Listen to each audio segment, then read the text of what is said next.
మీ business ఏదైనా మీ ఊర్లో promotion చేయాలంటే అది సుమన్ టీవీతోనే సాధ్యం. ఇప్పుడే సంప్రదించండి.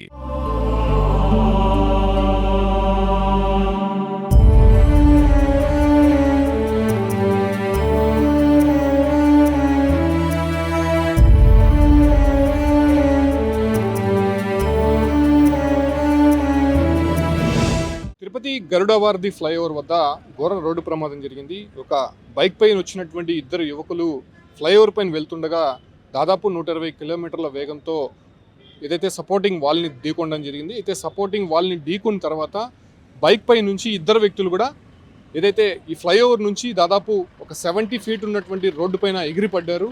అయితే నిజంగా దారుణమైనటువంటి యాక్సిడెంట్గా చెప్పొచ్చు.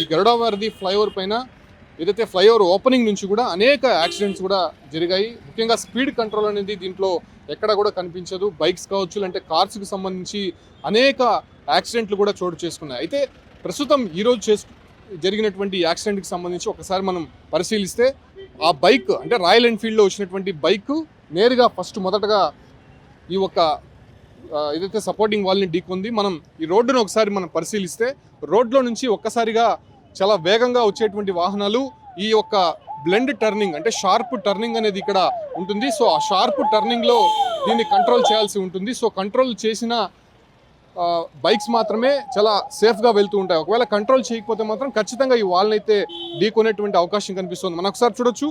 ఫస్ట్ ఇక్కడ రాసుకుంటూ బైక్ అనేది వెళ్ళిపోయింది. రాయల్ ఎన్ఫీల్డ్ బైక్ అది ఇక్కడ రాసుకుంటూ ఇంత దూరం నుంచి ఫ్లైఓవర్ దాదాపు ఒక 5 ఫీట్ 6 ఫీట్ అనేది పైకి ఎగిరింది. సో ఎగిరిన తర్వాత ఇక్కడ మనం చూస్తున్నాం ఏదైతే సూచిక బోర్డులు ఉంటాయి, మనం ఏ విధంగా అక్కడ వెనకాల కనిపిస్తుంది కదా డైవర్షన్కి సంబంధించి. సో అలాంటి సూచిక బోర్డే ఇక్కడ ఉండేది. ఈ బోర్డుని ఆ బైక్ ఢీకొంది, లేకపోతే ఈ బైక్ కూడా కిందకి వెళ్ళి పడిపోయి ఉండేది. సో ఈ ఢీకొన్న తర్వాత వెనకుండేటువంటి బైకర్ ఎవరైతే ఉన్నారో సో అతను ఇక్కడ నుంచి ఎగిరి కింద పడిపోయారు. చూడొచ్చు మనం ఒకసారి దాదాపు 70 నుంచి 80 ఫీట్ కిందకు ఉంటుంది ఇది.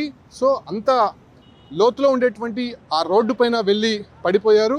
అయితే మనం ఇక్కడ బ్లడ్ మార్క్స్ చూడొచ్చు. అంటే ఇక్కడే వాళ్ళకి సీరియస్ ఇంజురీస్ అయింది, హెడ్ ఇంజురీ అయ్యి తలంతా పగిలిపోయినటువంటి నేపథ్యంలోనే బ్లడ్ మొత్తం కూడా ఈ సపోర్టింగ్ వాల్పైనే మనకి కనిపిస్తుంది. మనం చూపించకూడదు కాబట్టి చూపించట్లేదు. సో అక్కడ నుంచి కూడా బైక్ అనేది ఇటు రాసుకుంటూ వెళ్ళిపోయింది. సో ఒక వ్యక్తి ఇక్కడ నుంచి ఎగిరి పడిపోయాడు, మరో వ్యక్తి ఆ ప్రాంతం నుంచి అక్కడికి వెళ్ళి మనం చూపిస్తున్నాం దాదాపు ఇద్దరు వ్యక్తులు పడినటువంటి డిస్టెన్స్ దాదాపు 20 మీటర్స్ ఉంటుంది. అంటే 20 మీటర్స్లో ఒక వ్యక్తి ఫస్ట్ పడ్డాడు, మరో వ్యక్తి 20 మీటర్స్ తర్వాత ఎగిరి పడ్డాడంటే ఏ స్థాయిలో వాళ్ళు వేగంగా వచ్చి ఈ సపోర్టింగ్ వాల్ని ఢీకొని పడిపోయారో మనం అర్థం చేసుకోవచ్చు. చూడొచ్చు ఇవంతా కూడా రాసుకుపోయినటువంటి పరిస్థితి. సో ఇక్కడ నుంచి పడిపోయినటువంటి స్పాట్ అదే మనం చూస్తున్నాం. పోలీసులంతా కూడా ఇన్వెస్టిగేషన్ చేస్తున్నారు. ఇద్దరు బాడీస్ని కూడా ఇప్పటికే తిరుపతి రొయ్య ఆసుపత్రికి తరలించారు. అయితే పడినటువంటి తర్వాత ఒక వ్యక్తి మాత్రం కొంత కాన్షియస్లో ఉన్నట్టయితే తెలుస్తుంది. ఆ తర్వాత వెరీ ఫ్రాక్షన్ ఆఫ్ సెకండ్స్లోనే అతను కూడా చనిపోయినట్టయితే తెలుస్తుంది. మరో వ్యక్తి అసలు పూర్తిగా తలభాగం మొత్తం కూడా నుజ్జు అయిపోయినటువంటి సందర్భం అయితే కనిపిస్తోంది. చాలా దారుణమైనటువంటి యాక్సిడెంట్గా చెప్పొచ్చు. మనం గతంలో కూడా చూసాము, ఒక కారు మరో కారుని అతి వేగంగా ఢీకొనడంతో ముందు వెళ్తున్నటువంటి కారు బోల్టా పడింది ఏకంగా. అక్కడ దాంట్లో వెళ్తున్నటువంటి వారికి కూడా సీరియస్ ఇంజురీస్ అయింది. అదే రకంగానే ఫ్లైఓవర్ ఓపెనింగ్ తర్వాత ఒక లేడీ కూడా బైక్ పై వెళ్తూ ఇక్కడ ప్రమాదానికి గురై చనిపోయినటువంటి పరిస్థితి. సో ఇన్ని యాక్సిడెంట్స్ జరుగుతున్నప్పటికీ కూడా ఇక్కడ స్పీడ్ కంట్రోల్ అనేది చేయాల్సినటువంటి అధికారులు కొంత నిర్లక్ష్యంగా ఉన్నారని చెప్పొచ్చు. అయితే ఈ మధ్య యాక్సిడెంట్స్ ఎక్కువ జరుగుతోందని అటు సీసీ కెమెరాలు కూడా ఏర్పాటు చేశారు. సోలార్ సీసీ కెమెరాలకు సంబంధించినటువంటి దృశ్యాలు చూస్తున్నాం. ఖచ్చితంగా దాంట్లో రికార్డ్ అయి ఉంటుంది ఈ యాక్సిడెంట్కి సంబంధించి. సో అలాంటి సీసీ కెమెరాలు ఇక్కడ ఏర్పాటు చేయడానికి కారణం ఇక్కడ నైట్ టైంలో చాలామంది కూడా అతివేగంగా వస్తూ ఉంటారు. దాంతోపాటు కూడా చాలామంది ముందు వెళ్తున్నటువంటి వాహనాల్ని ఈ వేగంగా వచ్చి ఢీకొనేటువంటి సందర్భాలు ఎక్కువ కూడా కనిపించాయి. సో అటువంటి సిచ్యువేషన్స్ ఉన్నాయి కాబట్టి ఖచ్చితంగా ఈ సీసీ కెమెరాలు ఏర్పాటు చేయాలని చెప్పి అటు ఈ వాహనదారుల నుంచి వస్తున్నటువంటి విజ్ఞప్తి మేరకు అక్కడ ఏర్పాటు చేశారు. అయితే ప్రస్తుతం దాన్ని కంట్రోల్ చేసేటువంటి ప్రయత్నం అక్కడ ఒక సైబర్ టీంకి అప్పజెంపారు. ఎప్పటి నుంచో అటు నైట్ టైంలో జరిగేటువంటి ఈ ఒక్క యాక్సిడెంట్స్ని నిర్మూలించడానికి వాళ్ళు ఎప్పటికప్పుడు కూడా ప్రయత్నాలు చేస్తూనే ఉన్నారు. డ్రోన్ కెమెరాలతో నైట్ టైంలో నైట్ విజిబుల్ పోలీసింగ్ అనేది జరుగుతూ ఉంటుంది.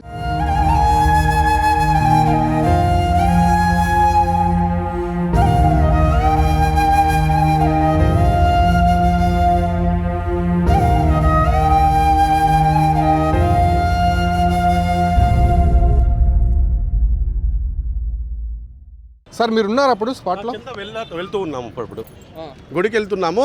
7 నుంచి 2 బాడీలు కింద పడినాయి. అబ్బాయి పిల్లలు ఇద్దరు బైక్లో వస్తున్నారు. ఈడ బైక్ జరిగింది పైన, మేము కింద వెళ్తున్నా, కింద పడ్డారు వాళ్ళు ఇద్దరు, కింద పడ్డారు. సో అప్పుడు అంటే ఇద్దరు కూడా చాలా దూరంలో పడినాడు. దూరంగా పడ్డారు. ఒక అతను అక్కడ వచ్చారు, అక్కడ నుంచి ఇక్కడికి ఒక 20 మీటర్స్ దూరంలో పడ్డాడు ఒక్కొక్క అతను, లావుట్ అబ్బాయి. అంటే వాళ్ళు ఇప్పుడు బతుకున్నారా? లేదు, అప్పుడు ఇద్దరికి బెదడు వచ్చేసింది. నెలకి పడ్డం బ్యాక్ సైడ్ పడ్డారు వాళ్ళు. ఏ టైంలో జరిగింది? 2:40కి మేము గుడికి వెళ్తున్నాం, ఇప్పుడు రిటర్న్లో వస్తున్నాను. కానీ ఇక్కడ సేఫ్టీ చూడాలండి గవర్నమెంట్. ఇక్కడ చాలా మంది ఈ నెలలో 4 చనిపోయారు. ఆ యూటర్న్ అసలు రాంగ్. అది ఆ యూటర్న్కి ఇది ఉంది కదా, దీనికి మీరు ఏదైనా సేఫ్టీగా ప్లాస్టిక్ పెట్టడము, మెష్ కట్టడము అది జరిగితే బాగుంటుంది. చిన్నపిల్లకాయలు స్లోగా బొమ్మంటే పోరండి. అది వాళ్ళకి ఉండాలి. అది గవర్నమెంట్ కొద్దిగా చొరవ తీసుకుని కానీ చేసిందంటే కొద్ది వరకు ప్రాణాలు చావకుండా ఆపచ్చు.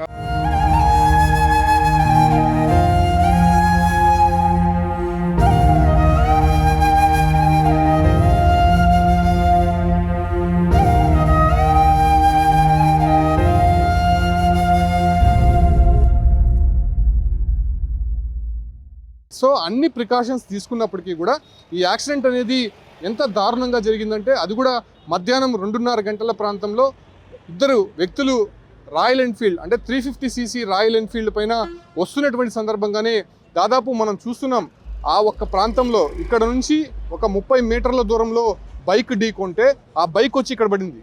సో ఎంత దూరం వచ్చి పడిందో బైక్ని, ఆ వేగం మనం ఎంత ఉంటుందో మనం అర్థం చేసుకోవచ్చు. దాదాపు 120 కిలోమీటర్ల పైగానే వేగంగా వచ్చినటువంటి ఈ బైక్ ఆ ప్రాంతంలో ఢీకొని ఒకవేళ ఆ సూచిక బోర్డు కానీ బైక్ టచ్ చేయకపోయింటే బైక్ వెళ్ళి నేరుగా ఈ ప్రాంతంలో పడిపోయి ఉండేది. సో మనం చూస్తున్నాం ఎంత లోతులో ఉందో ఇది. దాదాపు ఇక్కడ నుంచి 80 అడుగుల లోతులో ఉన్నటువంటి ఈ ఒక ఫ్లైఓవర్ నుంచి కింద రోడ్డుకి డిస్టెన్స్ మనం చూడొచ్చు. సో ఆ ప్రాంతంలో వెళ్ళి ఇద్దరు వ్యక్తులు కూడా పడిపోయారు.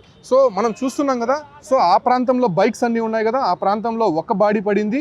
తర్వాత మనం ఇక్కడ చూస్తున్నాం కదా, ఈ స్పాట్లో మనం ఇప్పుడు ఆటో ఏదైతే వెళ్తుందో సో ఆ ప్రాంతంలో మరో వ్యక్తి పడ్డారు. అంటే దానికి డిస్టెన్స్ మనం చూడొచ్చు. దాదాపు 20 నుంచి 25 మీటర్స్ దూరంలో మనకి డిస్టెన్స్ అనేది కనిపిస్తూ ఉంది. సో అంత దూరంలో బాడీస్ చెల్లా చెదురుగా పడ్డాయంటే ఈ ఒక రోడ్డు ప్రమాదం తీవ్రత ఏ స్థాయిలో ఉందో మనం అర్థం చేసుకోవచ్చు.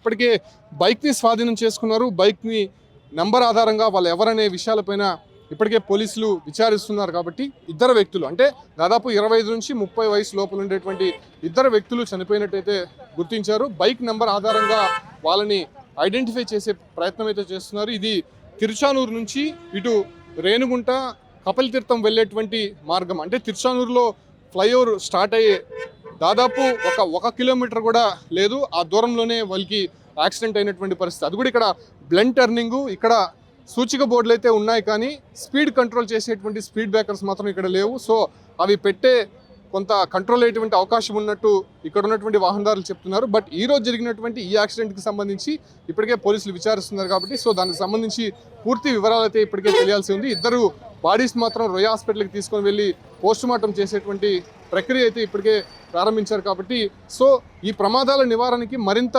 పటిష్టమైనటువంటి భద్రతా చర్యలు చేపట్టాల్సినటువంటి అవసరం ఉంది. ముఖ్యంగా ఇక్కడికి వచ్చేటువంటి యూత్కి సంబంధించి, బైకర్స్కి సంబంధించి స్పీడ్ కంట్రోల్ అనేది ఖచ్చితంగా పెట్టాల్సి ఉంటుంది. ఇప్పటికే అనేక మంది చనిపోయారు, అనేక యాక్సిడెంట్లు జరిగాయి. చాలా వరకు ట్రాఫిక్ కూడా ఇబ్బంది కలిగేటువంటి అవకాశం ఉంటుంది. ఒకవేళ యాక్సిడెంట్ జరిగితే మనం ఇది దాదాపు ఒక 1/2 అవర్ 45 మినిట్స్ అవుతుంది. దానికి ముందు ఈ రోడ్ అంతా కూడా పూర్తిగా బ్లాక్ అయిపోయింది. కింద వెళ్ళి ఇద్దరు బాడీస్ పడింది కాబట్టి సో ఆ ప్రాంతం అంతా కూడా ఒకసారిగా పరుగులు తీశారు. ఎందుకంటే ఇద్దరు బాడీస్ అంటే ఒకరు ఇక్కడ నుంచి ఎగిరిపడ్డారు, మరో వ్యక్తి ఆ ప్రాంతం నుంచి ఎగిరిపడ్డారు. అసలు ఏంటి పైనుంచి ఎందుకు కింద పడుతున్నారనే విషయాలు అర్థం కాకుండా అక్కడ నుంచి ఉన్నటువంటి వాహనదారులు ప్రజలంతా కూడా పరుగులు తీస్తారు. ఎందుకంటే మనం హైదరాబాద్లో చాలా ప్రాంతాల్లో కూడా మనం చూసే ఉంటాం, ఫ్లైఓవర్ పై నుంచి కార్లు అదే రకంగానే పెద్ద వాహనాలు కూడా ఈ యొక్క ఫ్లైఓవర్ నుంచి కింద పడిపోయినటువంటి సందర్భాలు ఉన్నాయి. సో అటువంటి ప్రమాదం ఏదైనా జరిగిందా, ఇటువంటి వాహనాలు ఏమైనా కింద పడే అవకాశం ఉందా అన్నట్టు ఒకసారిగా ప్రజలంతా కూడా భయభ్రాంతులకి గురై ఇక్కడ నుంచి పరుగులు తీశారు. సో కంప్లీట్గా వాళ్ళ డీటెయిల్స్ తెలిసిన తర్వాత ఈ యొక్క వ్యక్తులు ఎవరు, అసలు ఎందుకు ఇంత స్పీడ్గా రావాల్సి వచ్చిందనే దానిపైన కూడా ఒక క్లారిటీ వచ్చేటువంటి అవకాశం కనిపిస్తుంది.